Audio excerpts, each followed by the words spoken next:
กล้าคิดก็ต้องกล้าทำอย่ากลัวถ้าทำความดี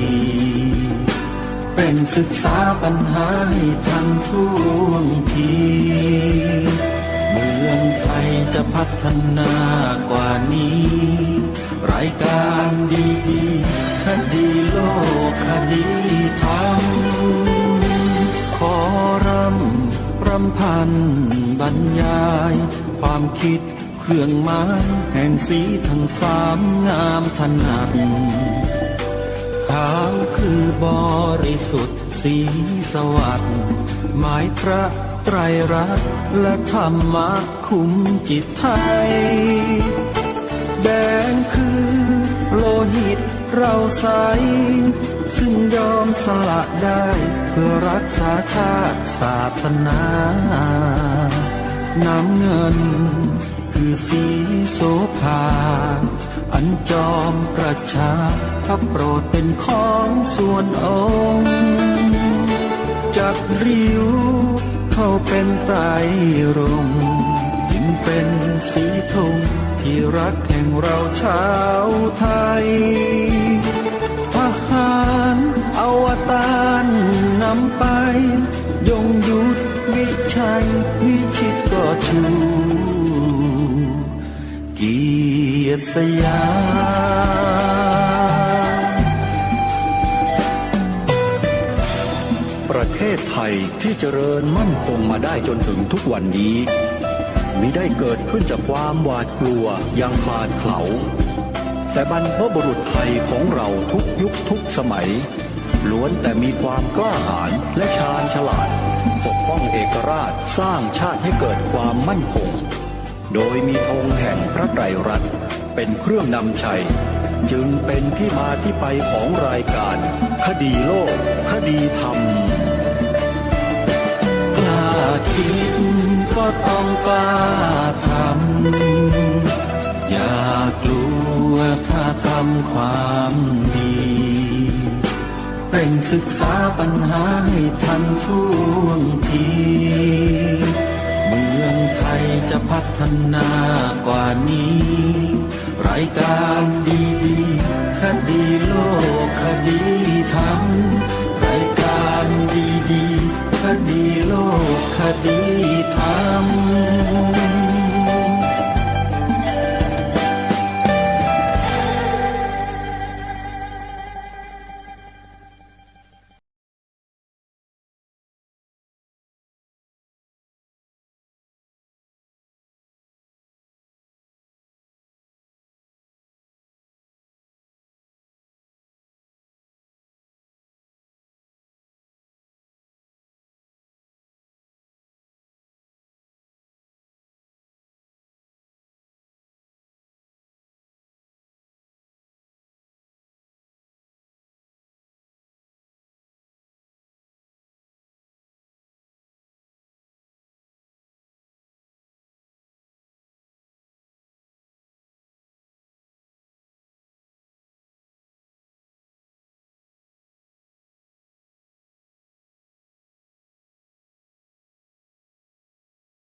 วันขึ้น11 ค่ำเดือน7วันนี้ตรงกับวันศุกร์ที่10มิถุนายนพระพุทธศักราช2565รายการคดีโลกคดีธรรมมาพบกับท่านผู้ฟังเป็นปกติทุกวันจันทร์ถึงวันศุกร์และวันเสาร์อาทิตย์ทางสถานีวิทยุแห่งนี้ท่านผู้ฟังสามารถดาวน์โหลดแอปพลิเคชันวิทยุพุทธศาสนาทั่วไทยเพื่อติดตามรับฟังรายการนี้ได้เป็นประจำทุกวันแอปพลิเคชันนี้รวบรวมสถานีวิทยุพระพุทธศาสนาแห่งชาติในจังหวัดต่างๆมาไว้ในที่เดียวกัน แล้วเปิดธรรมบรรยายในหลายมิติให้พวกเราได้สดับรับฟังกันตลอด24ชั่วโมงขอเรียนเชิญเจริญพรสาธุชนทุกท่านมีส่วนร่วมในงานเผยแผ่ธรรมกับทางรายการโดยการบอกต่อให้ผู้อื่นดาวน์โหลดแอปพลิเคชันนี้ไว้ในโทรศัพท์มือถือเพื่อคอยติดตามรับฟังศึกษาเรียนรู้พระธรรมคำสอนขององค์สมเด็จพระบรมศาสดาสัมมาสัมพุทธเจ้าด้วยกันได้บุญอย่างมากมายท่านสาธุชนทั้งหลายในช่วงที่ผ่านมาทางรายการได้ปรารภถึงเรื่องแนวความคิดของคนซึ่งเป็นเรื่องที่มีความสำคัญมากองค์สมเด็จพระบรมศาสดาสัมมาสัมพุทธเจ้าทรงให้ความสำคัญเรื่องแนวความคิดของผู้คนเป็นสำคัญอย่างมากเพราะถ้ามนุษย์เราหรือคนเรานั้นมีความคิดเห็นที่ไม่ถูกต้องหรือที่เรียกว่าความเห็นผิดพระพุทธองค์ไม่ทรงตรัสแสดงธรรมให้กับคนเหล่านั้นเพื่อสดับพระธรรมเป็นอันขาดเพราะไม่มีประโยชน์มีแต่โทษอย่างเดียวคนเหล่านี้ถือว่าเป็นคนที่ไม่สามารถจะน้อมรับพระธรรมคำสอนขององค์สมเด็จพระบรมศาสดาสัมมาสัมพุทธเจ้าได้แล้วมีแต่จะทำลายตัวเองและเหล่าบรรดาสาวกของตนเองอยู่ต่อเนื่องแล้วบั้นปลายของชีวิตไปสู่ภพภูมิหน้านั้นองค์สมเด็จพระสัมมาสัมพุทธเจ้าตรัสไว้ชัดเลยว่าบุคคลที่เป็นอุจเฉททิฏฐิก็ดีนัตถิกะทิฏฐิก็ดีเหล่านี้ทั้งหมดทั้งสิ้นเมื่อจุติจากโลกนี้ไปแล้วจะไปปฏิสนธิอยู่ในอบายภูมิเท่านั้นนี่คือเรื่องที่องค์สมเด็จพระสัมมาสัมพุทธเจ้าตรัสแสดงไว้ซึ่งเรื่องเหล่านี้ท่านสามารถที่จะติดตามรับฟังธรรมบรรยายของครูบาอาจารย์ของเราที่มีปรากฏอยู่ในแอปพลิเคชันดังกล่าวได้จึงได้บอกกับท่านทั้งหลายให้ช่วยการบอกต่อให้ญาติธรรมเพื่อนมิตรสหายของเรานั้นได้ดาวน์โหลดแอปพลิเคชันวิทยุพุทธศาสนาทั่วไทยแอปนี้ไว้ในโทรศัพท์มือถือให้ทั่วถึงกันอันนี้คือประโยชน์โดยตรงที่เราสามารถรับได้โดยง่ายและสะดวกที่สุดรายการคดีโลกคดีธรรมขอสนับสนุน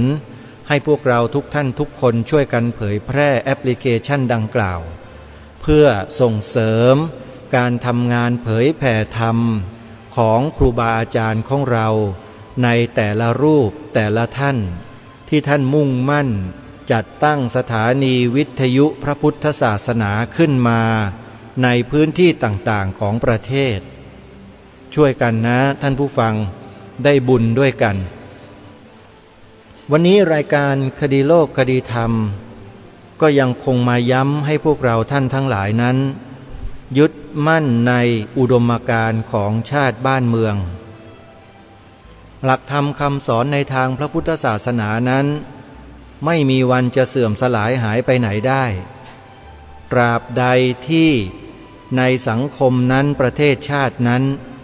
ยังมีการศึกษาเล่าเรียนพระปริยัติธรรมกันอยู่การปฏิบัติตามพระสัทธรรมก็จะตามมาปฏิเวทคือผลอันเกิดขึ้นจากการปฏิบัติที่ถูกตรงนั้นก็จะเกิดขึ้นเรื่อยไปอาตมภาพไม่ค่อยเป็นห่วงเรื่องของพระธรรมคำสอนที่จะเสื่อมสลายหายไปไม่เคยห่วงใยเรื่องนี้เลยแต่ห่วงใย คนเราตัวเป็นๆที่มีลมหายใจอยู่ทุกวันนี่แหละกลัวจะพลาดโอกาสที่จะได้รับสิ่งที่ดีๆเหล่านี้เพราะไปหลงเชื่อสื่อแมลงวันรายการคดีโลกคดีธรรมรายการเดียวเท่านั้นที่เปรียบเทียบสื่อทุกวันนี้เป็นสื่อแมลงวันที่กล่าวเช่นนี้ที่ตั้งฉายาเช่นนี้ไม่ได้เกินเลยหรอกพอดีเลยเพราะสื่อทุกวันนี้ส่วนมากจะนำเสนอแต่สิ่งที่เป็นปฏิปักษ์ต่อความสงบของจิตใจมนุษย์เป็นปฏิปักษ์ต่อสมาธิต่อปัญญาของมนุษย์เพราะนำเสนอแต่สิ่งที่จะทำให้จิตใจของมนุษย์ฟุ้งซ่านเศร้าสลดเสียใจมีความเศร้าหมองหม่นหมองใจเป็นพื้นท่านสาธุชนลองพิจารณาดูให้ดีสิฮะว่าสิ่งที่สื่อทุกวันนี้นำเสนอผ่านหน้าจอทีวีที่เราดูกันอยู่ทุกวันเนี่ยทำให้จิตใจของเราสงบเย็นมีสมาธิแล้วเกิดปัญญาสัมมาทิฏฐิมากน้อยเพียงใดหรือไม่เรามาพูดแค่ตรงนี้ก่อนอย่าเอาความรู้สึกนึกคิดตัวเองมาตัดสินคำถามนี้นะเพราะคนเรานั้นมันย่อมเข้าข้างกิเลสตัวเองกันทั้งนั้นแหละแต่พอพูดความจริงแล้วไม่ค่อยยอมรับกันอันนี้ก็เข้าข่ายมิจฉาทิฏฐิเหมือนกันนะเนี่ยไกลๆเลยแหละอันตรายนะอาตมาภาพจะบอกองค์สมเด็จพระสัมมาสัมพุทธเจ้าตรัสไว้เลยว่าธรรมกาโมภวังโหติธรรมเทศสีปราภโวไปแปลกันเอาชัดเจนฮะการที่รายการคดีโลกคดีธรรมรณรงค์ให้พวกเรานั้นมันศึกษาเรียนรู้พระธรรมคำสอนขององค์สมเด็จพระสัมมาสัมพุทธเจ้าผ่านสื่อโซเชียลเน็ตเวิร์กก็ดีผ่านสื่อวิทยุกระจายเสียงที่ท่านสาธุชนกำลังรับฟังอยู่ตอนนี้ก็ดีก็เพื่อที่ต้องการให้พวกเราท่านทั้งหลายนั้นไม่ถูกสื่อแมลงวันเหล่านี้ครอบงำจิตของท่านก็จะไม่มีวันจะเศร้าหมองตามสื่อแมลงวันเหล่านั้นอาการติดเชื้อในจิตท่านก็จะไม่เกิดขึ้นเมื่ออาการติดเชื้อไม่เกิดขึ้นจิตใจของท่านก็ปลอดภัยเมื่อจิตของท่านปลอดภัยแล้วท่านก็ต้องเติมความรู้ความเข้าใจในหลักธรรมคำสอนให้เพิ่มขึ้นศึกษาเรียนรู้ให้เท่าทันสถานการณ์ที่กำลังเป็นไปอยู่ในปัจจุบันนี้ให้มากยิ่งขึ้นไม่เช่นนั้นเราก็จะหลงกลสื่อเหล่านั้นอยู่ตลอดวิธีการสังเกตตัวเราเองง่ายๆว่าเรานั้นติดเชื้อในกระแสจิตหรือไม่อันเกิดจากการบริโภคสื่อแมลงวันอยู่บ่อยๆทุกวี่ทุกวันเนี่ยข้อสังเกตไม่ยากเลยสื่อแมลงวันมุ่งนำเสนอแต่สิ่งที่ไม่เป็นสาระสิ่งที่ไม่ประเทืองปัญญาโฆษณาแต่ละชิ้นเนี่ยถามหน่อยว่ามันประเทืองปัญญาตรงไหนมีแต่จะทำให้โง่ลงทุกวันหลงตัวเองหลงผิวหนังตัวเองทุกวันกระจ่างใสปิ้งใสบ้าใสบออะไรเนี่ยมันหลงอยู่แค่ตรงเนี้ยพอรายการนี้พูดตรงๆก็ไม่ค่อยชอบกันก็แปลว่าสภาพจิตใจของท่านน่ะมันติดเชื้อในกระแสจิตอยู่นั่นแหละไอ้ความที่ไม่พอใจในสิ่งที่รายการคดีโลกคดีธรรมพูดตรงๆเนี่ยให้รู้ตัวกันไว้บ้างว่าติดเชื้อกันอยู่ที่มาพูดทุกวันนี้ก็คือต้องการจะช่วยให้หลุดพ้น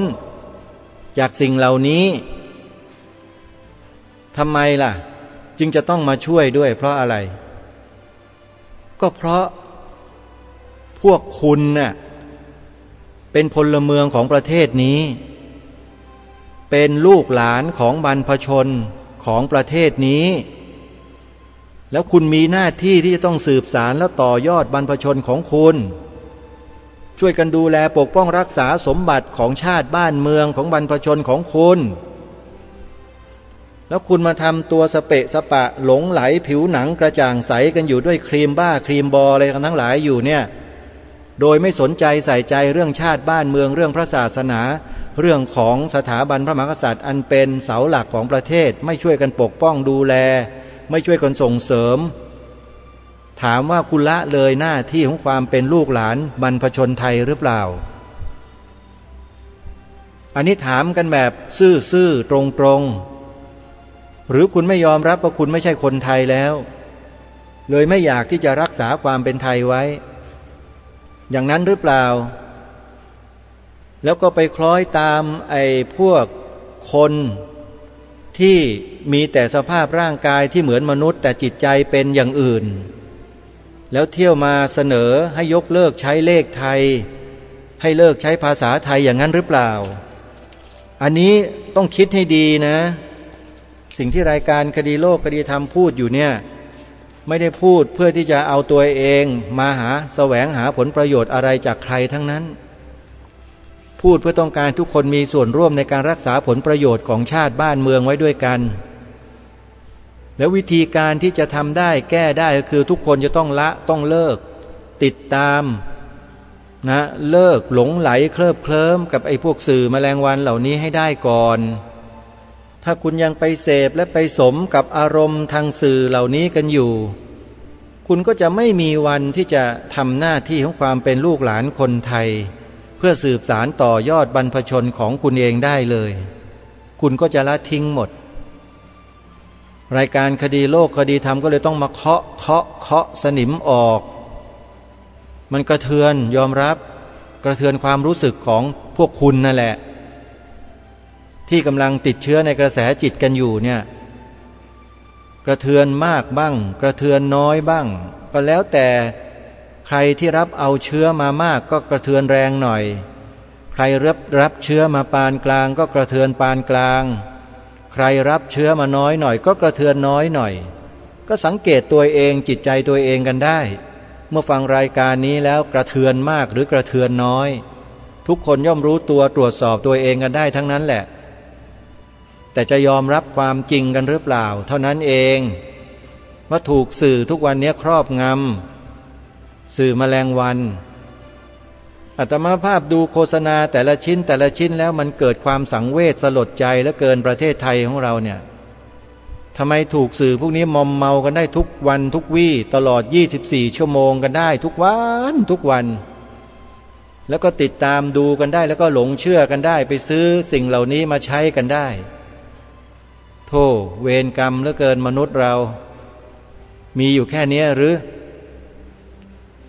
สติปัญญามันพัฒนาได้สูงกว่านี้ตั้งเยอะแยะมากมายมหาศาลเลย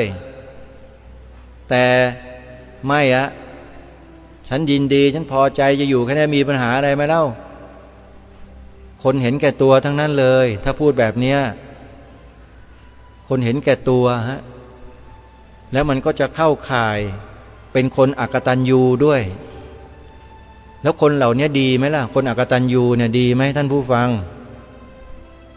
ลองพิจารณาดูตัวคนที่เป็นอยู่ด้วยลองพิจารณาตัวเองนะว่าดีไหมนั่นน่ะเป็นคนอกตัญญูนี่แหละมันมีเหตุมีปัจจัยและมีผลออกมาแบบนี้รายการนี้จึงมาลำดับขั้นของการเกิดขึ้นแห่งมิจฉาทิฏฐิแบบง่ายๆเข้าใจง่ายๆให้ฟังซึ่งมันโดนตรงๆเลยทุกคนโดนที่กระทำตัวอย่างนี้อยู่โดนหมดกระทบความรู้สึกความรู้สึกตรงนั้นน่ะรู้จักมันหรือเปล่าว่ามันคืออะไรไม่รู้จักอีกก็ยังคิดว่าเป็นอัตตาเป็นตัวตนเป็นตัวกูของกูเนี่ยมันก็เป็นมิจฉาทิฏฐิอยู่นั่นไงเห็นไหมมันเริ่มแล้วนะมันเริ่มแล้วสักกายทิฏฐิมันจะหนาขึ้นโตขึ้นใหญ่ขึ้นมันจะกลายเป็นอัตวาทุปาทานขึ้นมา มันกลายเป็นปฏิฆะโทสะเป็นโทมนัสขึ้นมาจิตใจมันจะมีแต่เศร้าหมองอยู่ตลอดเวลาโกรธง่ายโมโหง่ายไม่พอใจง่ายอาการนี้ก็เรียกว่าอาการติดเชื้อในกระแสจิตกันทั้งสิ้นแล้วยาที่จะมารักษาเชื้อเหล่านี้ได้มีขนาดเดียวคือธรรมโอสถไม่ชอบอีกสิธรรมะพอพูดถึงธรรมะร้องยีกันได้ไงรู้ไหมว่าคนที่เกลียดธรรมะไม่ชอบธรรมะเนี่ยเป็นคนประเภทใดเป็นคนประเภทอย่างที่ได้อัญเชิญพระบาลีคำสอนพระพุทธเจ้ามากล่าวเมื่อสักครู่นี้ยังไม่ได้แปลความหมายให้ฟังพระพุทธเจ้าตรัสถึงคนพวกนี้ว่าไงรู้ไหมธรรมกาโมภวังโหติธรรมเทศสีปราภโวประโยคแรกธรรมกาโมผู้ใดใคร่ธรรมภวังโหติผู้นั้นจะมีแต่ความเจริญธรรมเทศสีผู้ใดรังเกียจธรรมปราภโวผู้นั้นจะมีแต่ความพ่ายแพ้ตลอดกาลทุกเมื่อแพ้ภัยตัวเองไม่ได้แพ้อาตมานะพวกนี้ไม่ยอมแพ้หรอกแต่แพ้ตัวเองคือจ้องแต่เอาชนะคนอื่นเขาแต่มันชนะไม่ได้เพราะเหตุผลไม่พอสู้เหตุผลแห่งสัมมาทิฏฐิที่ถูกต้องไม่ได้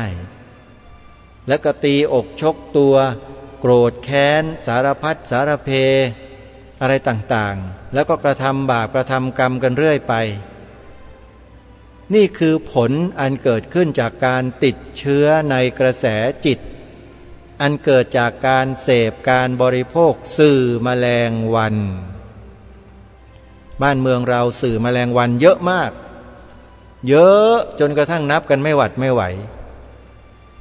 แล้วทุกวันสักคนในสังคมเราก็เสพแต่สื่อแมลงวันเหล่านี้อยู่มากเลย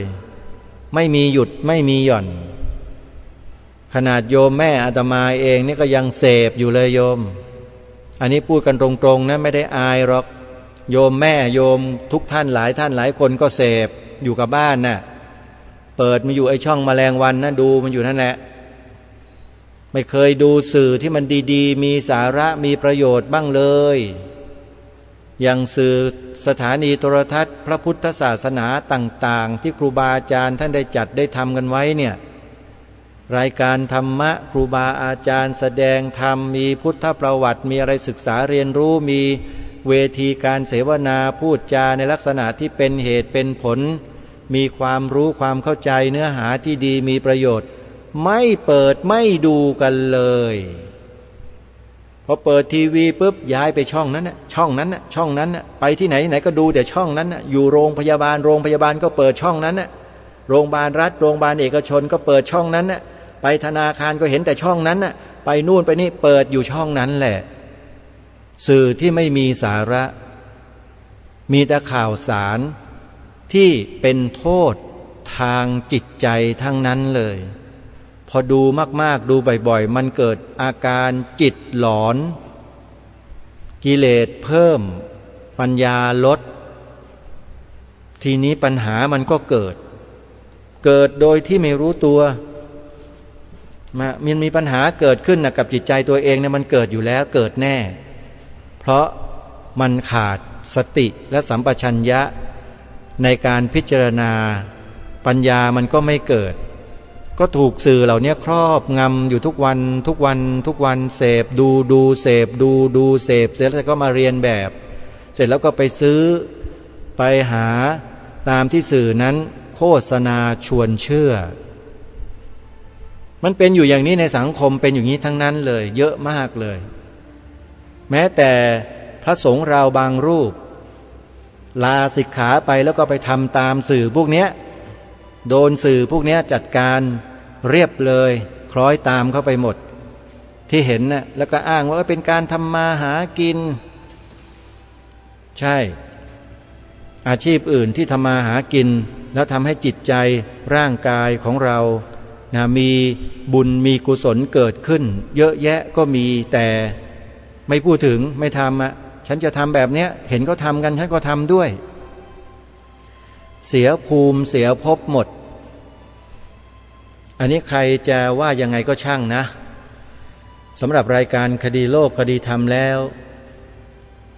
พิจารณาและวิเคราะห์สิ่งเหล่านี้มานานแล้วก็เห็นมานักต่อนักแล้วบางทีมานั่งโต้เถียงกับอาตมาก็มีเหมือนกันพูดในลักษณะเช่นนี้แหละตั้งประเด็นขึ้นมาแล้วถามเสร็จตอบมาบางทีไม่พอใจตอบได้ก็ดีตอบไม่ได้ก็ไม่พอใจตอบผิดก็โมโหโทโสนี่อาการพวกติดเชื้อในกระแสจิตมันจะมีลักษณะแบบนี้กันทั้งนั้นเลยพอสู้เหตุสู้ผลไม่ได้เนี่ยก็โกรธไม่พอใจกันฟัดหัวเหวี่ยงบางทีถึงขนาดไม่คบค้าสมาคมกันไปเลยก็มีนี่แหละคือทำให้สังคมเกิดความแตกแยกเห็นชัดเลยเห็นไหมมันสาเหตุมาจากการเสพการบริโภคสื่อที่ไม่มีสาระอยู่เนืองนั่นแหละแล้วก็ทำให้จิตใจนั้นฟุ้งซ่านนะจิตใจฟุ้งซ่านจิตใจโลภโมโทสันจิตใจขี้โกรธอะไรต่างๆนะมีปฏิฆะอยู่ในจิตในใจมากมายเหลือเกินความไม่พอใจเนี่ยมันมีอยู่ตลอดเวลามันพร้อมที่จะฟุ้งขึ้นมาแสดงอาการออกมาทางสีหน้าทางกายวาจาได้ตลอดผลอันเกิดจากการเสพบริโภคสื่อแมลงวันพูดซ้ำๆย้ำๆบ่อยๆบางคนก็เบื่อเหมือนกันไม่อยากจะฟังรายการนี้ก็บอกกับท่านแล้วไงว่าคนที่มีอาการติดเชื้อในกระแสจิตมันก็จะมีลักษณะแบบนี้แหละเป็นเรื่องปกติธรรมดานะอาตมาภาพไม่ได้เดือดร้อนเพราะใครไม่ฟังใครไม่ติดตามเลิกฟังไม่ได้เดือดร้อนด้วยเลยเพราะรู้อยู่ว่าเขามีอาการเป็นเช่นไรแต่อาตมาภาพให้ความใส่ใจและสนใจคนที่ติดตามรับฟังและมีความรู้ความเข้าใจมีกำลังใจแล้วก็ช่วยกันสารต่อสืบสารต่อยอดบรรพชนของตนเองอันนี้แหละเป็นสิ่งที่อาตมาภาพให้ความใส่ใจเหมือนอย่างโยมแม่สุบินแสงสคูโยมพ่อคำสอนสมอาสาเป็นต้นที่อยู่วัดบ้านปลาคูนกันนะจัดรายการวิทยุกันอยู่เนี่ยช่วยกันรณรงค์ช่วยกันพูดช่วยกันร้องเพลงรายการคดีโลกคดีธรรมกันน่าภาคภูมิใจมากเป็นพี่น่ายกย่องน่าสรรเสริญกันอย่างมากนี่แหละคนแบบนี้แหละเจริญฝ่ายเดียวธรรมกาโมภวังโหติคนเหล่านี้จะเป็นแบบนี้หมดใคร่ในธรรมมีแต่เจริญอย่างเดียวส่วนคนไหนที่ชังธรรมธรรมเทศสีปราภโวจะมีแต่ความเสื่อมความหายนะเข้ามาสู่ชีวิตตลอดเวลาเลือกได้นะชีวิตนี้เลือกได้ใครบอกว่าเลือกไม่ได้เลือกได้แม้แต่เลือกผิดอยู่เนี่ยทุกวันเลือกผิดอยู่ฟังผิดเสพผิดอยู่ยังสามารถกลับมาเสพมาเลือกสิ่งที่เป็นประโยชน์เป็นสาระได้ไม่ใช่ไม่ได้นะได้แต่ไม่ถอนตัวออกมาเองอันนี้ช่วยไม่ได้นะไม่ช่วยไม่ได้จริงๆเราทำได้อย่างมากก็ชี้ทางบอกชี้ทางออกบอกทางถูกให้เท่านั้นเองนะฮะวิธีการไม่ยากเลยก็เลิกดูเลิกเสพเลิกฟังสื่อแมลงวันก่อนเลิกได้วันหนึ่ง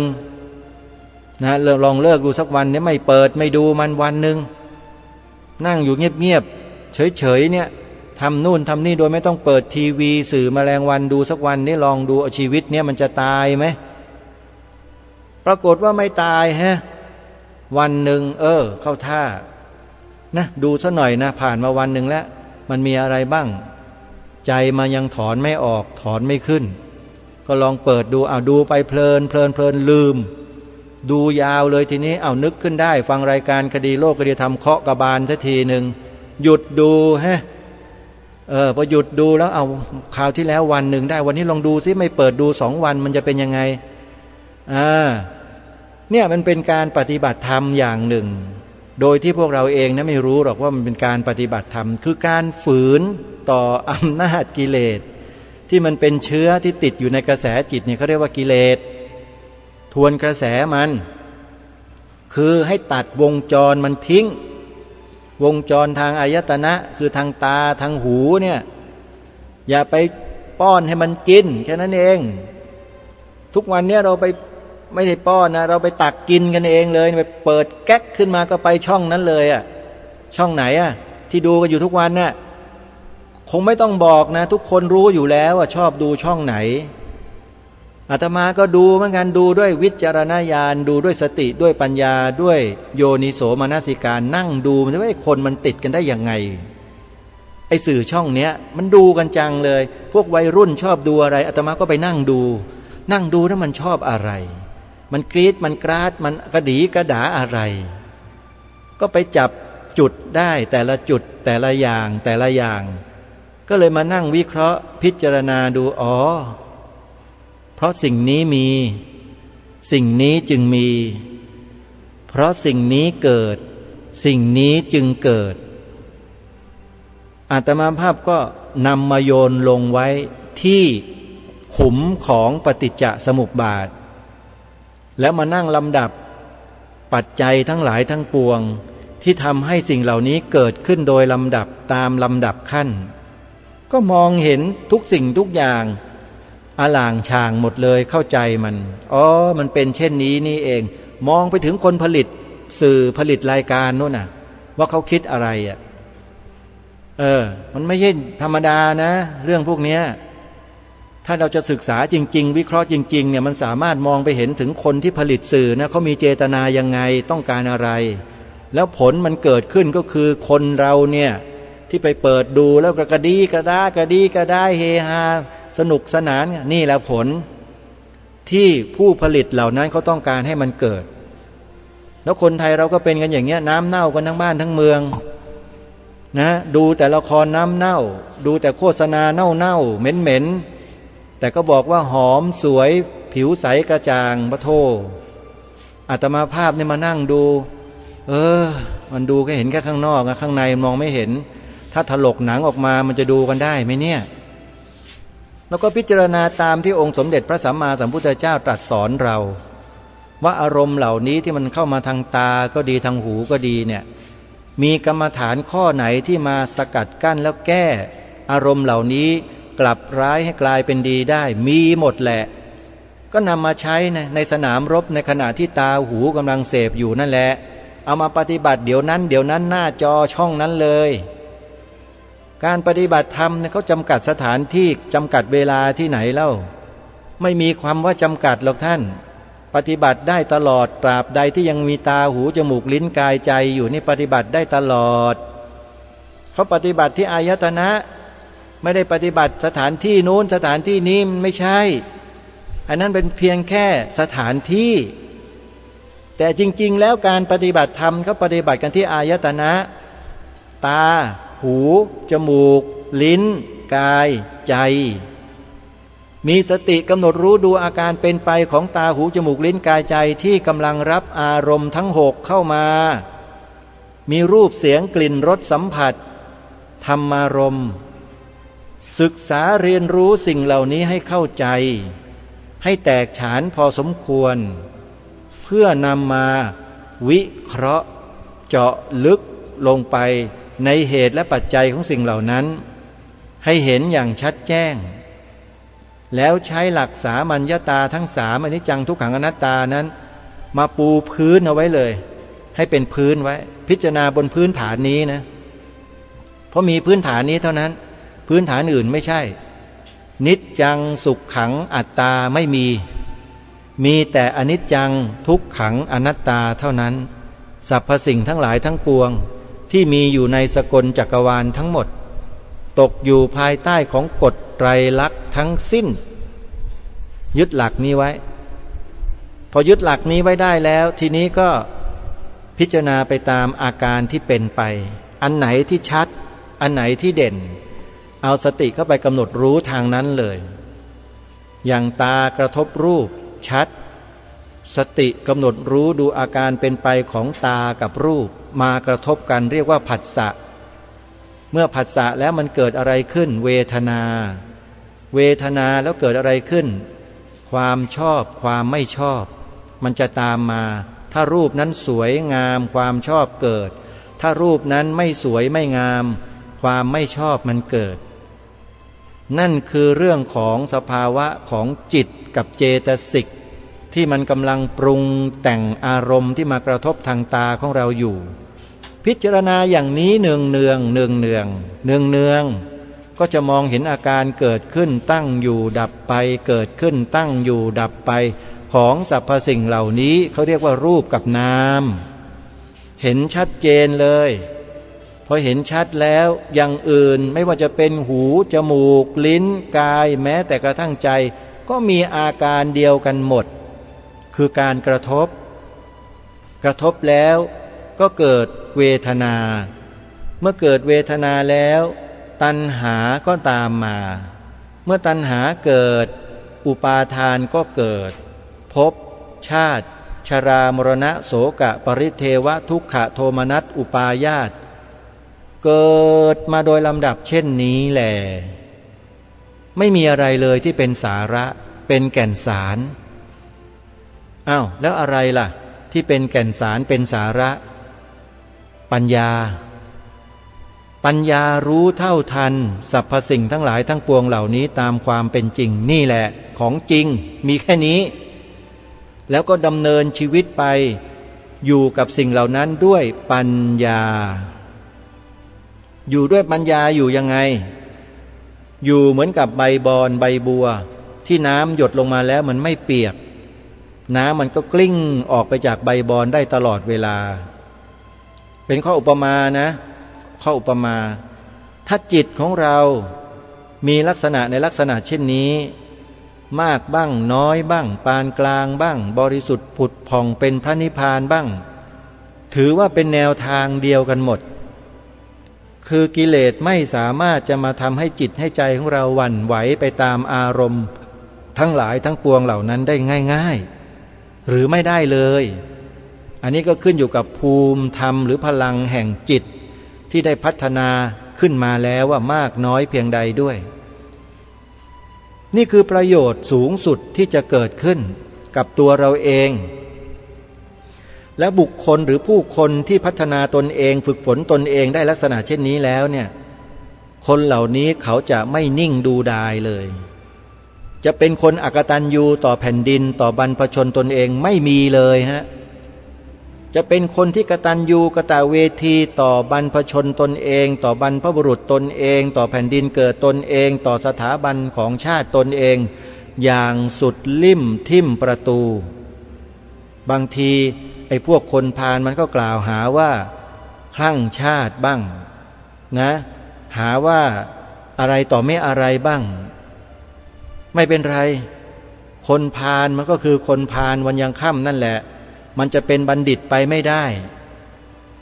เหมือนกับพวกมิจฉาทิฏฐิอ่ะพวกครูทั้ง6นะโยม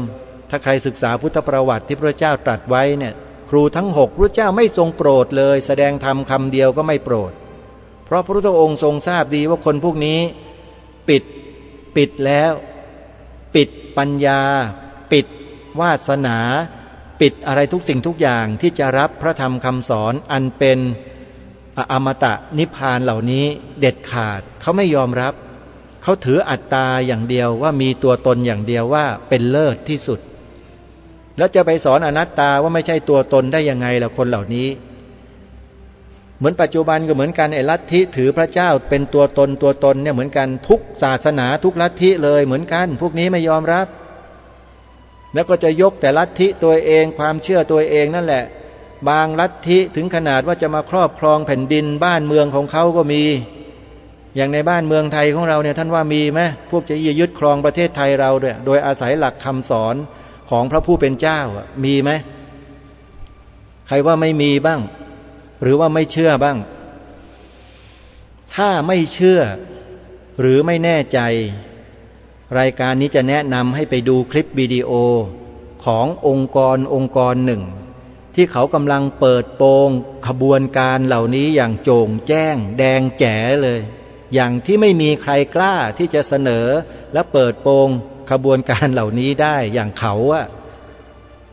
อาตมาภาพขอแนะนำนะให้ใช้กระดาษปากกาเตรียมจดพยัญชนะไทย4 ตัวและไปพิมพ์ลงใน YouTube แล้วไปรีบเปิดดูทีเดียวแล้วติดตามให้ต่อเนื่องดูกันให้ครบทุกตอนตั้งแต่อดีตมาจนถึงปัจจุบันเนี่ยนั่งฟังนั่งดูเถอะแล้วท่านจะรู้เองพยัญชนะไทย4 ตัวนะฮะจดเอาไว้ออ่างปอปลาพอพานสอเสือ4 ตัวอปอพอสอออ่างปอปลาพอพานสอเสือเข้าไปดูซะแล้วจะรู้ว่าสิ่งที่รายการคดีโลกคดีธรรมพูดเนี่ยจริงหรือไม่ลัทธิพวกนี้พยายามจะยึดครองประเทศไทยของเราเนี่ยจริงหรือไม่ถ้าไม่เชื่ออย่าลบหลู่ไปดูไปฟังกันซะแล้วจะได้รู้ว่ามีหรือไม่มีเขาถึงขนาดกล้าประกาศตัวเองออกมาแล้วด้วยผ่านสื่อทั้งหลายทั้งปวงเยอะแยะเนี่ยเขาเรียกว่าเปิดหน้าชนกับพวกเราเลยเนี่ยแล้วพวกเรามันมุงุมมางาหรามาบ้าบออยู่กับสื่อแมลงวันอยู่อย่างที่กล่าวมาเนี่ยถามว่ามันจะไปรักษาความเป็นประเทศชาติบ้านเมืองนี้เอาไว้ได้ยังไงล่ะ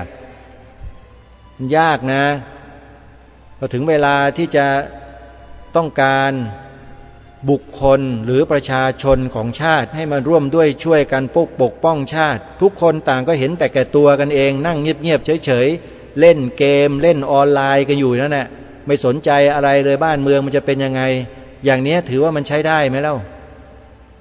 แล้วที่รายการคดีโลกคดีธรรมพูดบอกมาเนี่ยท่านคิดว่ารายการนี้เป็นรายการที่เห็นแก่ตัวหรือเปล่าหรือเป็นรายการที่เอาแต่ว่าคนนู้นว่าคนนี้หรือไม่อาตมาไม่ได้ว่านะโยมนะ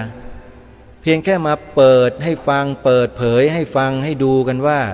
ทุกวันนี้คนในสังคมไทยของเราเนี่ยส่วนมากเนี่ยกำลังดำเนิน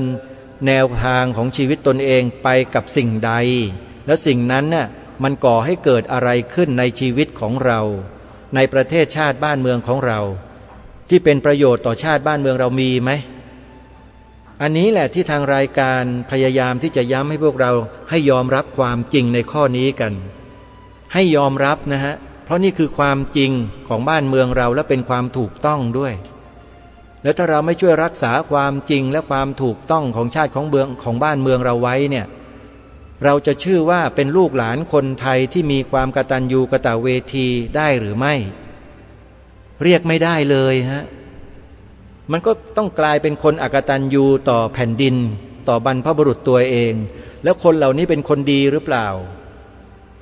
เมื่อเป็นคนไม่ดีแล้วสมควรไหมล่ะจะให้มามีส่วนในการพัฒนาบริหารกิจการบ้านเมืองในแง่มุมต่างๆสมควรไหมคนพวกนี้ประเภทนี้สมควรไหมโยมลองตอบคำถามนี้ดูสิแล้วที่รายการมารณรงค์ให้พวกเราคนไทยตั้งมั่นอยู่ในความกตัญญูกตเวทีต่อบรรพชนต่อบรรพบุรุษต่อแผ่นดินเกิดตนเองเนี่ยถามว่าการกระทำเช่นนี้ผิดตรงไหนหรือไม่ดีตรงไหนใครบอกว่าผิดตรงไหนหรือไม่ดีตรงไหนช่วยชี้แจงให้ฟังหน่อยอาตมาภาพจะนั่งฟังโดยดุษณีพอฟังจบอาตมาก็จะถามคำเดียวถามสั้นๆเลยว่าแกเป็นใครมาจากไหนเนี่ยถามแค่นี้แหละพอถามเสร็จแล้วเขาตอบว่าเป็นใครมาจากไหนอาตมาก็จะบอกเขาคำเดียวเหมือนกันว่าจงไปที่นั่นซะจบมาทางไหนก็ไปที่นั่นคุยกันไม่รู้เรื่องเห็นไหมมันก็แค่นี้เองการทำงานเพื่อชาติบ้านเมืองเพื่อพระศาสนาเพื่อสถาบันพระมหากษัตริย์ของเราต้องมีฐานของเราให้มั่นคงโดยเฉพาะฐานทางจิตใจของเราเนี่ยไม่ง่อนแง่นไม่คลอนแคลนต้องเป็นอจละศรัทธาให้ได้ เป็นจละศรัทธานั้นถือว่ายังไม่มั่นคงอันตรายต้องสร้างจิตของเราเนี่ยจิตสำนึกเนี่ยให้มันมีขึ้นมาให้ได้ให้เป็นอจละศรัทธาศรัทธาที่ไม่หวั่นไหวไม่งอนแง่นไม่คลอนแคลนทั้งนี้ทั้งนั้นจะสร้างศรัทธาตัวนี้เกิดขึ้นได้ก็จะต้องศึกษาเรียนรู้ทำความเข้าใจให้ถูกต้องในหลักธรรมคำสอนอย่างที่อาตมาภาพได้กล่าวไว้ตั้งแต่เมื่อวานนี้คือต้องเรียนต้องรู้ต้องดูต้องทำต้องปฏิบัติเนือง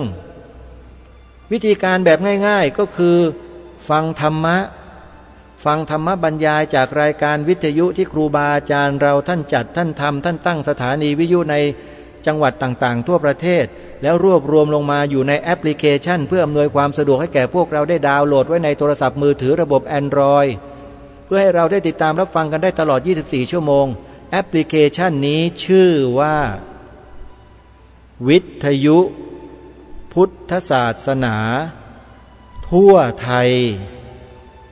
รายการคดีโลกคดีธรรมก็ออกอากาศผ่านแอปพลิเคชันนี้ทุกวันเลยวันหนึ่ง3-4 รอบ9 โมงเช้าสถานีวิทยุวัดหนองกายอำเภอแม่แตงเชียงใหม่ผ่านแอปพลิเคชันนะ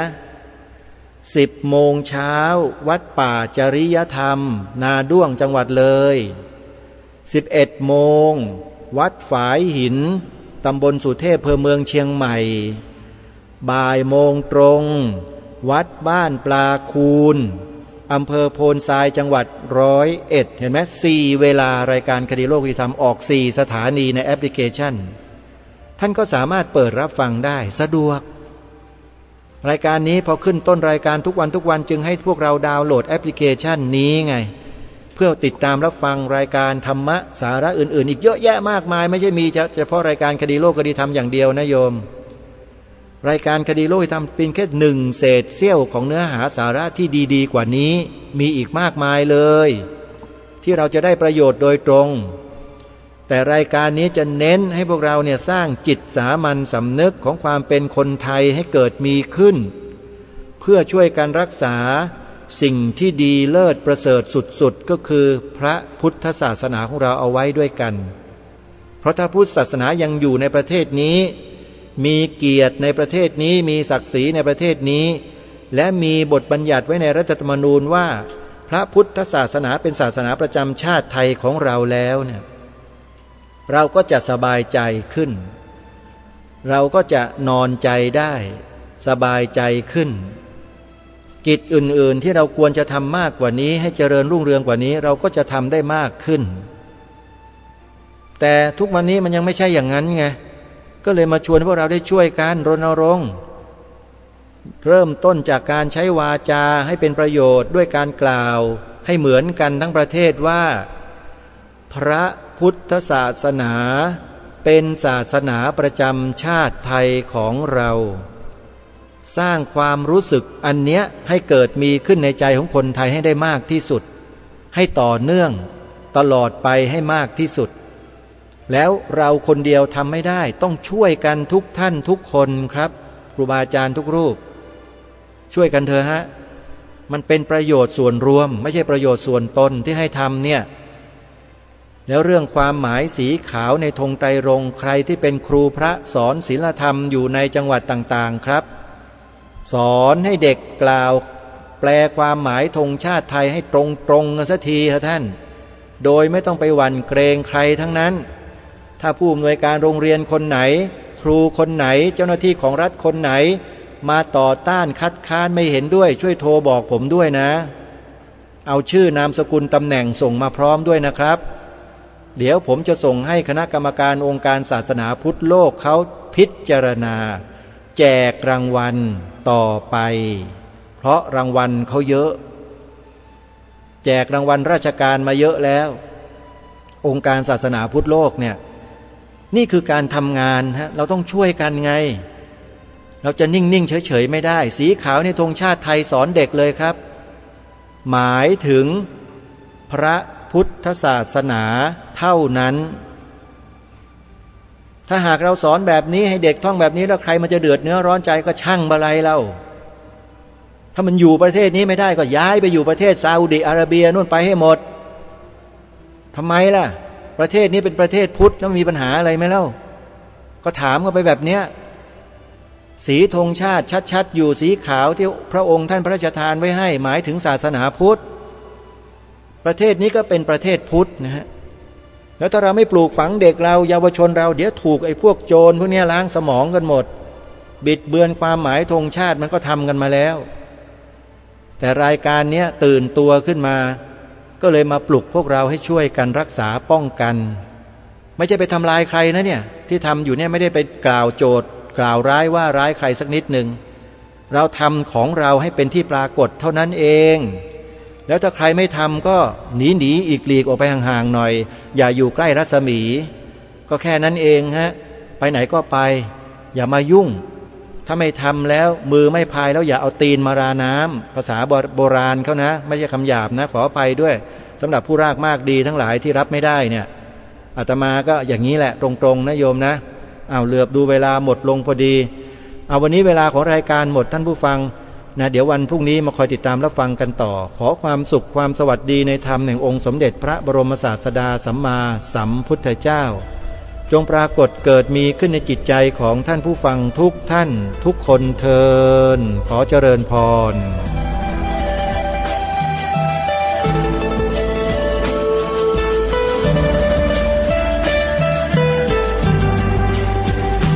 กล้าคิดก็ต้องกล้าทำอย่ากลัวถ้าทำความดีเป็นศึกษาปัญหาให้ทันท่วงทีเมืองไทยจะพัฒนากว่านี้รายการดีๆคดีโลกคดีธรรมขอรำพันบรรยายความคิดเครื่องหมายแห่งสีทั้งสามงามถนัดขาวคือบริสุทธิ์สีสวัสดิ์หมายพระไตรรัตน์และธรรมะคุ้มจิตไทยแดงคือโลหิตเราใสซึ่งยอมสละได้เพื่อรักษาชาติศาสนาน้ำเงินคือสีโสภาอันจอมประชาถ้าโปรดเป็นของส่วนองค์จับริ้วเข้าเป็นไตรรงค์ยิ่งเป็นสีธงที่รักแห่งเราชาวไทยทหารอวตารนำไปยงยุทธวิชัยวิชิตก็ชูเกียรติสยามประเทศไทยที่เจริญมั่นคงมาได้จนถึงทุกวันนี้มิได้เกิดขึ้นจากความหวาดกลัวอย่างคลาดเขลาแต่บรรพบุรุษไทยของเราทุกยุคทุกสมัยล้วนแต่มีความกล้าหาญและชาญฉลาดปกป้องเอกราชสร้างชาติให้เกิดความมั่นคงโดยมีธงแห่งพระไตรรัตน์เป็นเครื่องนำชัยจึงเป็นที่มาที่ไปของรายการคดีโลกคดีธรรมกล้าคิดก็ต้องกล้าทำอย่ากลัวถ้าทำความดีเป็นศึกษาปัญหาให้ทันท่วงทีเมืองไทยจะพัฒนากว่านี้รายการดีๆคดีโลกคดีธรรมรายการดีๆคดีโลกคดีธรรม